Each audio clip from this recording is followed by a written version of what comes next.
Alright guys, another little update. It's been a few days. I've been cracking on with trying to sort engine mounts out with the material that I had available. And the only structural sort of metal that I had to work with, some old roof bars, some steel roof bars from my old Evo 8. I've put them up for sale multiple times and nobody seems to be bothered about them. So they're decent, thick steel. They weld pretty well, and there should be enough of it to make decent engine mounts out of. So why not? It's free. Well, not free. I paid for it originally, but I've got it now, so there's no extra money going out at the minute. So what do we have today? Well, the bonnet's shut. And I've got some markings down on the cross member here that I will need to cut out to get some space. But if we lift the bonnet and prop it up, we have the start of engine mounts. Now if you have a look underneath, there is nothing propping the engine up.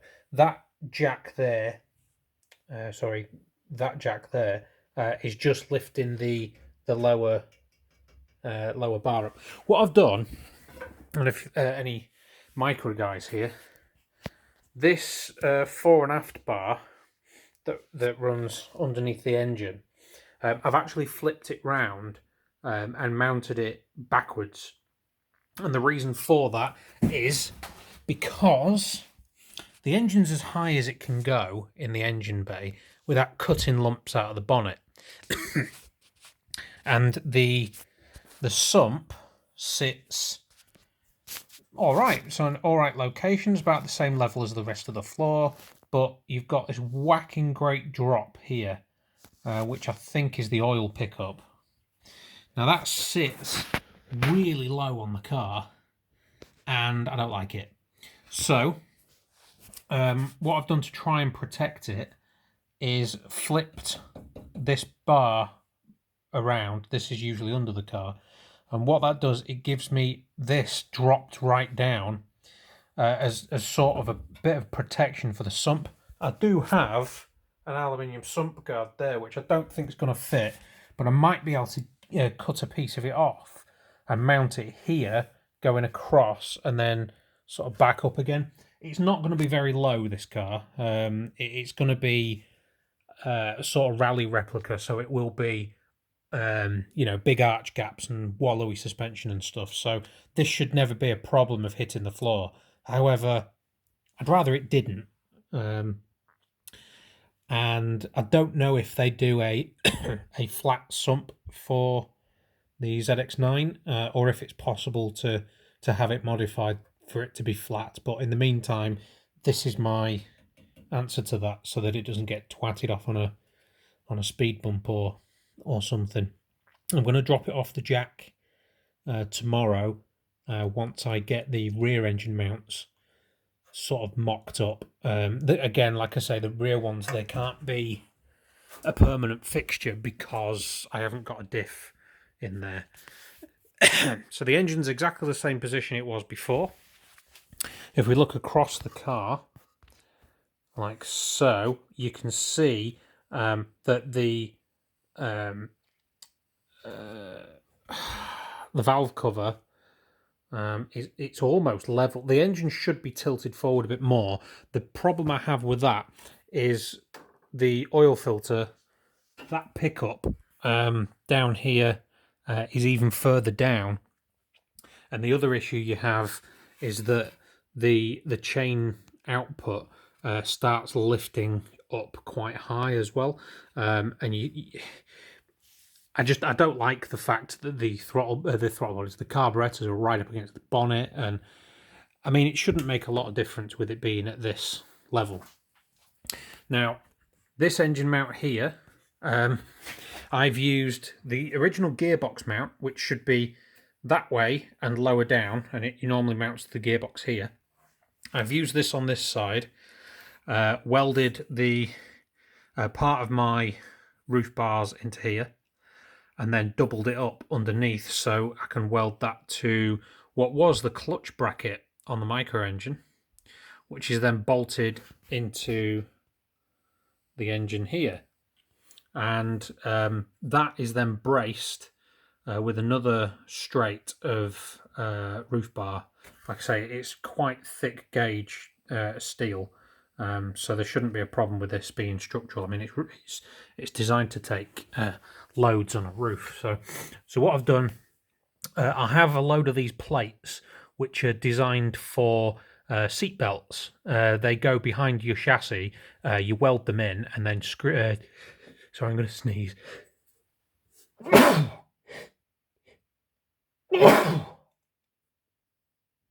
Ooh. So, yeah, you weld them in behind your chassis, drill a hole through, and it's got a captured nut, so that you can mount harnesses and stuff under the with the spreader bar under the chassis. So that's what those are for. I do have loads of them. I only need I only need 2 of them. So I've got about 8 of them. What I decided to do is put the nut on this side, inside the bar, weld it in, so that this bar has now got a threaded nut plate on the end of it, and then bolt that into a ribbed section of the firewall, which is sturdy. It's just behind where the heater matrix is. It is, ribbed all the way down. It's quite a boxy section, and it's sturdy as anything. I have stood on that. It's not moving anywhere. These bolts here are temporary because I need to finalize the position of this. It does move this engine mount, so it can tilt this way and back and forwards until I can work out the angle of the engine itself, and then go from there. And I can put different spaces in here and move the bolt holes about, slot them if I need to, and then weld a nut underneath so that it can't move after I've adjusted them. What's going on down here? This is the fore and aft bar here. It isn't bolted in at the back yet, and that little bracket's only been folded over so it can come out of the way. I've got to cut that off. But what I'm going to do, there's another mount I found under there. So there's another mount under there which I'm going to come down and weld straight to that the north-south bar with a bolt on one end and welded bar to the north-south bar, strengthened obviously, so it's not gonna crack off or anything. This thing, I'm actually really pleased with this. Considering I've only got a gasless MIG and I've never welded before in my life, that is sturdy as anything. Like I say, it's apart from the rubber mount here, it's, and there is a little bit of movement in that, but that's only 2 mounts. So that's that bar there, and that's bracing it backwards and forwards. This is bracing it left and right and up and down. And then you've got this one over here, which is a little bit more complicated, but I managed to get it. What we've got is, I'll come around the front. We've got a bolt going through here. That's going to be replaced with, I've got little aluminium spacers that need drilling out. I haven't got a drill bit big enough at the moment, so I've used a little offcut to space this away from the side of the engine casing. This bit is welded to this bit, which is welded to this bit, which is welded to that bit, which is then welded back again to there. So that makes a box. There's a complete square box there, which is then bolted into the original engine mount, which has been flipped 90 degrees upwards. And there's a bolt going through there, and a bolt going through at the front there where I showed you a minute ago, and that is bracing, and that is, again, that's solid, that's moving the car, so that doesn't want to move at all. Now, the reason the engine wants to move backwards and forwards, regardless of this one here, that's only on a single point at the side, so it will try and pivot around that one, is that these mounts here, that one and that one, aren't actually affixed to anything. I can't do those until I get a cradle in here with a diff in it. Then what will happen is the diff cradle will bolt to the back of here, and then the diff cradle will need to be welded to the firewall and to this bar and potentially even this one here. So I've left a little bit on the end there, so that I can come either out from underneath or go. This is flush as well at the top, so if I need to, I can come over out from the top there, and do it that way. And that's pretty much it. There's not a lot to mounting these. I thought there was going to be a little bit more than that, but obviously once it's out, once it's in and located with the differential in there and everything, and I've got it in the right location, I will take these mounts off, all of the mounts once they're done, and obviously once I've got the money to be able to do it. I'll take them out and see if I can get them made a little bit more, that's what I'm looking for, professionally. These will be absolutely fine. These will do the job, no problem at all. This one here, I put it on the floor and jumped up and down on it. It's not budging at all, so that is welded solid. It's welded all the way around on every single corner, so the bottom, the sides, the top side, and on all of the edges there. So there's 16 weld points on that one square box alone, and because it's bolted in 2 here and 2 at the bottom, it can't twist either. So there's not going to be any sideways movement. It's not going to do like a what's what I'm looking for?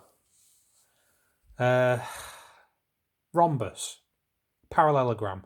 It's not going to do the sort of squished parallelogram thing.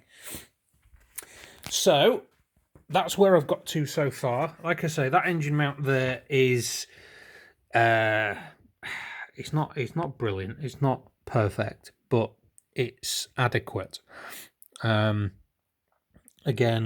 it doesn't need to be 100% perfect because it's not in the right location 100% at the moment. It's merely there to mock up where the engine needs to be, which it roughly is, and also to make sure that it fits, and so that when I get the diff cradle, I can put the diff cradle in and make sure that it fits. I think there should be enough room in there. I've had a look on the MSC as well. Well, I can't look on the MSC. I've had a look on Google Images because some dickhead decided to ban me from the Micra Sports Club for telling him he was one. Yeah, on the Google Images there's a guy that's already done a motorbike engine swap in the front of a Micra, so there's a lot of information on there. Pictures wise anyway, I can't see the writing or anything, but pictures wise I can sort of see what he's done. He did his out of tubular steel and bent it, which I don't have a bender, don't have any tubular steel, so that's not going to happen. But he did manage to fit an engine roughly where this one is, roughly here, and fitted a decently sized chain wheel sprocket to gear it down as well. I think the gearing on this, looking at, there's a gear calculator on online on West Engineering, a guy that makes the diffs anyway. He's got a calculator on there for the Zx9r, and he reckons on a car to gear it to 120 miles an hour, which is it gives this enough torque to accelerate pretty quickly. It'll do about a 14-second quarter mile once it's done, which is a good 2.5 seconds quicker than a standard Micra. So the gearing for that would need a 32 tooth sprocket, which is quite large. But what I can do as well is if I can only get a smaller sprocket in there with the diff in, I can also instead of making the sprocket bigger, I can make the front sprocket smaller, which will do the same job. So I'd have to calculate all that. Like I say, he's got a calculator on there, but we'll work that one out. And that's pretty much it. If you've got any questions, feel free to stick them down below, and I'll see if I can answer them. Not just micro questions, but any kind of engineering questions, or anything really. I'll see if I can come up with a suitable answer, even if it's not the correct one. I'm sure I can point you in the right direction. Oh no, I have missed something out here. I do apologise. I've got about 5 minutes left on my normal 20-minute video, so what I'm going to have to do is this brand new front cross member here, which I've painted in primer at the minute. It's in weld through primer. This brand new cross member, I'm going to have to cut that section out there, and the reason for it is the exhaust manifold goes through there, and the oil filter goes through there, and there's nowhere else to put them. So, and I don't want to start messing around with custom exhaust manifolds, and I could get an oil filter relocation kit. That's not a problem. That's an easy one to sort out. The exhaust manifold, though, I don't want to start cutting and shutting the exhaust manifold. I don't want the exhaust to be some spectacular one-off thing. I just want to use the exhaust that came with the motorbike, and then run from the back of that exhaust through to the aftermarket system that I've got on there at the minute, which is a good 2.5-inch stainless thing.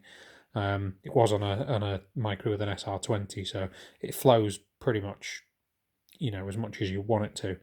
I'm going to have to fit an oil cooler to this, though. These two pipes here, that one there and the one at the back, that's an oil cooler, which, again, isn't a problem. Once this is all cut out and everything, I can route pipes, wherever I want them.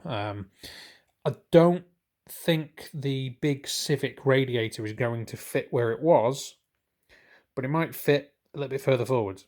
Or, looking at the amount of space in there, it might fit sideways or wherever. If push comes to shove, I can fit it sort of further back and kind of diagonal. It doesn't, because of the size of it, it actually, well, it's a radiator, but it radiates enough heat to keep the engine cool, even with a turbocharger fitted. So that's why I blocked off the bottom of the radiator with aluminium tape, because it was cooling the engine so efficiently, I couldn't get it warm. So I had to block off half the radiator just to warm it up. And I reckon that radiator is plenty big enough to cool a motorbike engine. Motorbike radiators are tiny anyway. So anyway, I'm running out of things to say, so I'll cut off the video here. If you've got any suggestions, let me know. If it's get better at welding, or buy this or buy that, I'm sorry. I'm welding with the equipment that I've got. And I'm using the materials I have, because that's all I can afford right now, is basically what I have. So yeah, I'll see you in a future video. Thank you very much.